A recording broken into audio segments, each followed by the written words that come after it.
Do you support what Hamas launched on Saturday morning? Well, this is not the right question, Louis. Really, the right It's question. an important question. No, it is not an important question because whether you support their action or not is an important question. No. It is not an important question. Hamas is a group, is a militant group. You're talking with the Palestinian representative. Our position is very well known and clear. And what is that? Do you support Hamas's action? And then you cannot equate. This is not about support or not support. I am here to represent my people, the Palestinian people, what they are going through. I'm not here to condemn anybody. And if anybody that needs to be condemned, it's what you call the only democracy in the Middle East, that is Israel, between parentheses, that is doing what you have just reported, targeting civilians. And this has not just happened the last 48 hours. Hamas was just targeting Palestinians, but you won't condemn that. I'll tell you one thing. Hamas is not the Palestinian government, okay? The Israeli government is giving orders for its organized army. So please don't draw any symmetry here.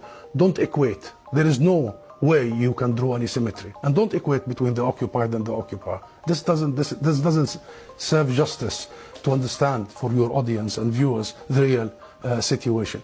Since Israel's establishment, it has had one military doctrine. When it fights, it goes and fights civilians, kill civilians, so they pressure the fighters. Since 1948, and go back to the record, and this has been repeated in Gaza and will continue to be repeated. So the conversation is not a blame game. I am not in the business of blaming the victim here. The real conversation is how do we stop this vicious, deadly cycle. You just condemned Israel for killing civilians, and you won't condemn Hamas for killing civilians. How many times you have interviewed Israeli officials, Louise? Hundreds of times. Hundreds of times. How many times Israel have committed war crimes right live on your own cameras? Do you start by asking them to condemn themselves?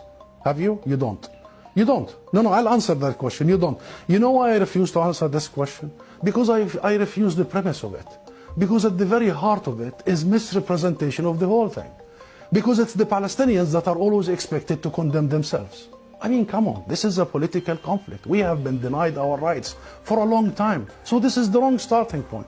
The right starting point is to focus on the root causes, is to try and get out of this extreme dark tunnel, as opposed to this business by BBC and the mainstream media for 75 years. You bring us here whenever there are Israelis who are killed. Did you bring me here when many Palestinians in the West Bank, more than 200 over the last few months? Do you invite me when there is such Israeli provocations in Jerusalem and elsewhere? What Israelis have seen, which we started by saying tragic, the last 48 hours, the Palestinians see every day for the last 50 years. You know the situation in Gaza, you've just described it. This is the biggest open-air prison. Those people, 2 million, have been taken hostage by Israel for the last 16 years. So I'm saying this just to say, Louise, perhaps this is about time we abandon this rhetoric, very dangerous, this framework, and we start giving people the real ugly truth sometimes. What is the solution in your eyes? International law, that's it. The equal application of international resolutions and law and legitimacy, as you did in Ukraine. Would you bring the Ukrainian ambassador here and start asking him to condemn some of his fighters? We need to fully and equally apply the rules that were created by the League of Nations after the horrors of the Second World War. We need to make sure that Israel is not the exception. It has been for the last 75 years. We need to make sure that nobody is above the law. Britain is renowned, Louise, for the rule of law. I think that's the solution. Israel is an occupying force. It is responsible to provide protection for the people under its occupation. And should they commit crimes and crimes against humanity in the coming hours and weeks, it must be held accountable by the international community and the international judicial system. Hussam Zomlot, thank you very much for coming on the programme. Thank you. So let's bring in Hussam Zomlot now. He's head of the Palestinian mission to the UK. Welcome to the programme. First and foremost, do you condemn what Hamas did inside Israel to Israeli civilians? There are dead and there are hostages.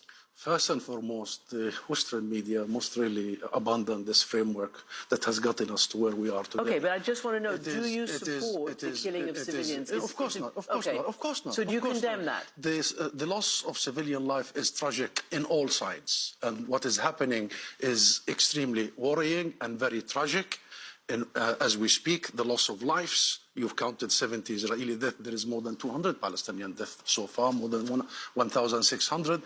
Entire residential compounds are being wiped out. This is a war crime committed by Israel. What is more tragic, or equally tragic, is the blindness and the deafness of the world and the international community for so many years, of the warnings we have been saying that this was coming. Israel knew that this was coming their way. We, the National Movement of Palestine, the PLO, have found a different path 30 years ago. We have committed to what the world asks us: recognize Israel, commit to negotiations and non-violence, and to international legitimacy and resolution. Israel was expected to do one thing only: roll back its occupation, stop its colonial settlement expansion. Not one day it did so, killing the prospects of a two-state solution. And the world was expected to do one thing, Christian: uphold international law equally on everybody, on Ukraine, on Palestine. And the world fails to do that. So now no accountability. Now, every single political avenue is blocked. Every single legal avenue for us is blocked, like the ICJ, the International Court of Justice. You've heard what the US said, or the UK said. But I want to know what happens now. What happens now? It's There's a a war consequence. that Israel has declared after Palestinian militants, who I don't think you're friends, Hamas is not a supporter of the Palestinian Authority. There's a war. And as you say, there's going to be a massive escalation. There is a war. You see, we're having this conversation because Israelis have seen what they have seen today. But my people see this every day, every single day. Palestinians are targeted, killed, arrested, surrounded. Their land is confiscated. Their holy places are desecrated. Not only Muslims, but Christians. You have been following what is happening in the Al-Aqsa Mosque and in our Christian churches, the spitting on Christian worshippers. Our people have been seeing apartheid being enforced on them over the last years, and the land is being taken, and the hope for a political solution that will fulfill their rights dissipating. And therefore, this is what we need to discuss. Fine. Yeah, I know. But I mean, as you know, neither the Israeli political spectrum nor the United States nor anybody, it's like the Palestinian issue doesn't exist anymore. The two-state solution the diplomacy is on deep freeze. Can I first ask you, though, before we get to there, what triggered this attack? It's on a certain date. It's 50 years to the date just about. Before, 50 years ago it was October 6th, Yom Kippur. Syria launched a surprise attack on Israel. What do you think triggered this? And it was a very sophisticated Hamas attack. I don't know. I really, really don't know. What I know is that it was a matter of when, not if. We've been shouting every day, don't leave a vacuum. Don't unheed what we are saying. Pay attention. Don't underestimate people's desire for freedom, for ending the bondage and captivity. Pay attention to the destruction that Israel is doing. Make sure that these supremacists in the Israeli government are not going to turn the whole thing upside down. And therefore, this is not about timing and all that. This is about the fact that we discuss everything except the core thing, the fundamental issue, the root causes. And we've been doing this for 75 years. One sentence. You know that 70% of the population in Gaza, the Palestinians, are refugees since the Nakba of 1948. You know that they have been under besiegement since 2007, the biggest open-air prison. This is what leads to events that you want to discuss. So here's the thing. Obviously, the Israelis will say this is what happens when we evacuate, for instance, withdraw from Gaza, which they have done. And as you're right, it is sealed and it is a very heavily guarded situation. But what now happens? So, for instance, I was speaking to the former Israeli ambassador to the US, Michael Oren, and he said, even you, Palestinian Authority, all of you guys who are in the West Bank, you're under threat from Hamas, and that you're only, he said, Mustafa and Mahmoud Abbas are only alive because Israel keeps them alive, that you're under such threat from your own people. What would you answer to that? Nonsense. Absolutely nonsense. And Israeli lies all the time. What our people in Gaza are subjected to are the same in the West Bank, in Jerusalem, and our refugees and diaspora.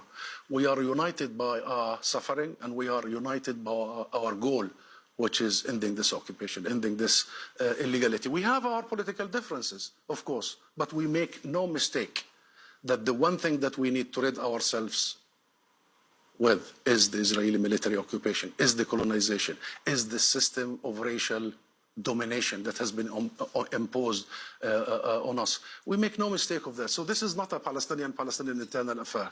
This is the failure of every international actor to pay attention, of every international actor. You see, instead of learning the lessons, what I heard today from many international actors, including from the US and the UK, is doubling down on the very same mistakes and failure. What is the option that has led us to where we are? What is the option right now? What happens? Israel doesn't respond to Hamas? The alternative is statesmanship, is courage, the equal application of international law. We are not lesser of human beings. We are equal as all nations. It's been 75 years of oppression, of wholesale destruction. You've seen what happens in Gaza. Wait until tomorrow and see the thousands who will lose their lives and their livelihoods. Enough is enough. The only solution is respect people's legitimate birthright of self-determination, the right to return to their properties, the right to establish a state of their own, and stop dodging this. Stop finding, detours around it. There is no such a thing as detour. Peace can only be struck with us, the Palestinians, not with anyone else.